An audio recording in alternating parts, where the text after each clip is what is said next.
here at this beautiful sunny day at the El Mirage Dry Lake Bed, doing my hobby, which is getting in a car and seeing how fast you can go. Double kill.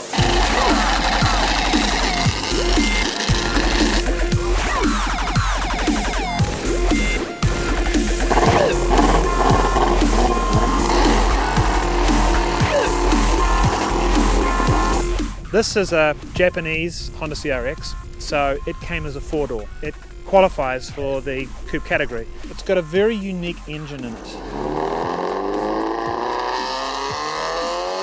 Land speed racing races according to your car shape and your engine size.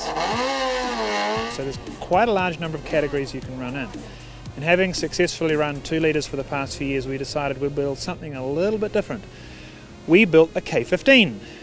Yes, that's crazy, a K15. Why go smaller? Well, there's a category break from 1 to 1.5 litres, and that's what we're racing this engine in. So we took the 2 litre engine, which is 86mm by 86mm. We bored it to 89mm and built a custom crank and de-stroked it to 61mm. So we have an engine that revs pretty high. We set the rev limit around 10,500 RPM and it seems to do okay at that. We're running a turbocharger and it's making, depending on the boost level, 650 horsepower. Out of a 1.5 litre. Well, of course we do use the K Pro in what we've got here.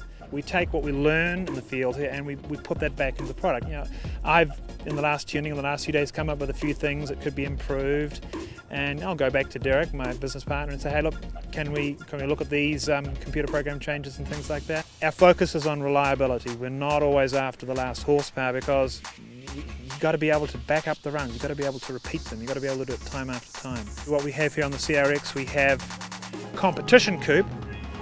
Competition coupe is probably the most radical you can go. You can chop the top so that you've only got 6 inches of windscreen. You can run a full belly pan under the vehicle, which was what we do. That gives us improved aerodynamics.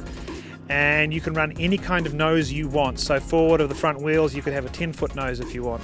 The car seems to suck down over about 160 miles an hour, and so our aerodynamics have been designed primarily for downforce. We want the car to be sucked down to the ground, and so we've designed to speed up the airflow under the vehicle. Our goal for this meet was to get the car to go in excess of 201 miles an hour in a 1-mile dirt course. First run out this morning we hit about 203 miles an hour, which would have set a record had we not had issues with the timing lights for the event. They didn't get a time for us, so we waited for the second round and got back in the car again, and we were well underway and close to the exit gate when the car began to pull left and right. I was near the rev limit, so I got out of it, pedaled a little bit, achieved control, or at least I thought I was back in control, went for fifth, nailed the throttle, it dove to the left, and I remember watching the car pass through the line of cones thinking, well, this isn't right. Threw the chute about that time, and as soon as the dust cleared and I could actually see what was going on, shuffled the steering wheel back and forth a few times trying to catch the fishtailing, and finally when it came to a stop, I checked my shorts and figured I was okay to get stopped, kill the car, and by that time the safety crew was out and everybody happy to see that everything was okay. Game over.